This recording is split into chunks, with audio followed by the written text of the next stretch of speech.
July 2025 మీన రాశి మాస ఫలాలు ఏ విధంగా ఉండబోతున్నాయో చూద్దామండి. ముఖ్యంగా ఈ వీడియోలో ఏంటంటే ఆరోగ్యం ఏ విధంగా ఉంటుంది, ఆర్థిక స్థితి, కుటుంబ సంబంధమైన విషయాలు, ప్రేమ సంబంధం, ప్రాపర్టీ సంబంధమైన విషయాలు, న్యాయ సంబంధమైన విషయాలు, సో రాజకీయ నాయకులకు ఏ విధంగా ఉంటుంది, స్త్రీలకు ఏ విధంగా ఉంటుంది, విద్యార్థులకి, వృత్తిలో ఉన్న వారికి, ప్రైవేట్ అండ్ గవర్నమెంట్ ఉద్యోగంలో ఉన్న వారికి, సో ఇవన్నీ కూడా ఒక్కొక్క విషయం సుదీర్ఘంగా చర్చించుకుందాం. చివరిదాకా చూడగలరు. నచ్చితే లైక్ చేయండి, 10 మంది బంధుమిత్రులకు షేర్ చేయగలరు. మరి ఫలితాల్లోకి వెళ్తే ముఖ్యంగా హెల్త్ పరంగా ఏ విధంగా ఉంటుంది అని అంటే ఆరోగ్యపరంగా ఫిజికల్ గా బాగా స్ట్రాంగ్ గా ఉంటారు, నో డౌట్ అడాలండి.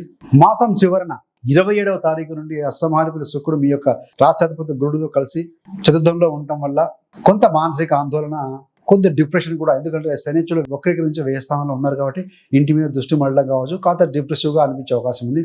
స్టడీలో మాత్రం బాగా రాణించగలుగుతారు. డిగ్రీ స్థాయి విద్యార్థులు కూడా ఎక్సలెంట్గా రాణిస్తారు. ఒక ఇంటర్మీడియట్ స్థాయి విద్య, ద్వితీయాధిపతి 10th స్కూలింగ్ ఎడ్యుకేషన్లో ఉన్నవారు ఎవరైతే ఉన్నారో వారికి ద్వితీయాధిపతి 6లో కేతుతో ఉన్నారు కాబట్టి కొంచెం ఫోకస్ తగ్గటము ఇలాంటివి కనబడుతూ ఉంటే చిన్నపిల్లలు దెబ్బలు తాకటం లాంటివి ఉండే అవకాశం ఉంటుంది. ఇంటర్మీడియట్ స్థాయి అలాంటి విద్యార్థులు బాగా రాణించగలరు. డిగ్రీ స్థాయి విద్య కూడా ఎక్సలెంట్ గా ఉంటుంది, నో డౌట్ అడాలండి. కాకపోతే ఏంటంటే అష్టమాధిపతి తీర్థంలో వెళ్ళడం వల్ల కొంత నిరాకరణ 27వ తారీఖు నుంచి ఒక 4 రోజుల పాటు ఫోకస్ తగ్గుతుంది. బట్ అదర్వైజ్ వారికి కూడా బాగానే ఉంటుంది. గవర్నమెంట్ ఉద్యోగాల కోసం పోటీ పరీక్షల్లో ఉన్నవారు, ఇలాంటి వారు ఎవరైతే ఉంటారో అలాంటి వారికి మంచి ఫలితమే ఉంటుంది, నో డౌట్. కుజుడు 6లో ఉండి అగ్రెసివ్ గా ఉన్నారు, కేసుతో కలిసి ఉంటారు కాబట్టి పోటీ పరీక్షల్లో పాజిటివ్ గా ఉంటుంది. స్పోర్ట్స్ ఇలాంటి రంగాల్లో ఉన్న వారికి కూడా బాగుంటుంది. స్పోర్ట్స్, కళా క్రీడా రంగంలో ఉన్న వారికి బాగుంటుంది. చిన్నపాటి గాయాలు తగిలే అవకాశం ఉంటుంది కాబట్టి so you have to take care of your, అంటే హెల్త్ కానీ ప్రాపర్ గా డ్రెస్సింగ్ చేసుకోవడం అవన్నీ కూడా కేర్ తీసుకోవాల్సిన అవసరం అయితే కనబడుతుంది. మరి ప్రేమ 5వ స్థానం మరియు శుక్రుడు చూస్తూ ఉంటాం. శుక్రుడు బాగానే ఉన్నాడు తృతీయంలో. సో అదేవిధంగా ఇక్కడ 6వ స్థానాధిపతి రవి ఎప్పుడైతే 16 నుండి వస్తారో 15 వరకు కూడా బాగానే ఉంటుంది. 2వ వారం తర్వాత ఈగో క్లాసెస్, రవి ఈగో కారకుడు, సో మాట పట్టింపులు లాంటివి కొన్ని గమనించే అవకాశం ఉంటుంది. సో ఆ టీ కప్పులో తుఫాన్ లాగా వచ్చిపోతే పర్వాలేదండి. ఈగోలో లెట్ గో అన్నట్టుగా వెళ్ళిపోతుంటే ఈగోలో తీసేస్తే లెట్ గో అన్నట్టుగా అయితే కనుక ఎలాంటి ఇబ్బంది లేదు. మరి వైవాహిక జీవితంలో ఏంటంటే 7వ స్థానాధిపతి బుధుడు 5వ స్థానంలో ఉన్నారు. So it is an excellent situation అని చెప్పొచ్చు.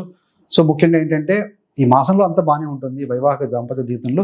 కాకపోతే చివరిన 28, 29, 30, 31 ఈ 4 రోజుల పాటుగా కుజుడు ఎప్పుడైతే మీ యొక్క కన్య రాశిలోకి 7వ స్థానంలోకి వస్తారో సో మాట పట్టింపులు, ఆవేశం, రోషం ఎక్కువగా ఉండటం లాంటివి ఉండటం వల్ల కొంచెం జీవిత భాగస్వామితో చిన్నపాటి గొడవలు, ఘర్షణలు, కుటుంబ సంబంధం, ప్రాపర్టీ సంబంధం, పెద్దవారి గురించి కొన్ని మాట పట్టింపులు వస్తాయి. అదర్వైజ్ 27వ తారీఖు కూడా చాలా బాగుందండి. మరి వృత్తిలో చూస్తే దశమాధిపతి యొక్క గురుగ్రహము చతుర్థంలో ఉన్నారు. సో బాగానే ఉంటుంది. వాహన సౌఖ్యం ఇవన్నీ కూడా ఉంటాయి. అదేవిధంగా ఇక్కడ కుజుడి యొక్క స్థితి కూడా నిరాకరణ వచ్చి మీ దశమాన్ని చూస్తూ ఉంటారు.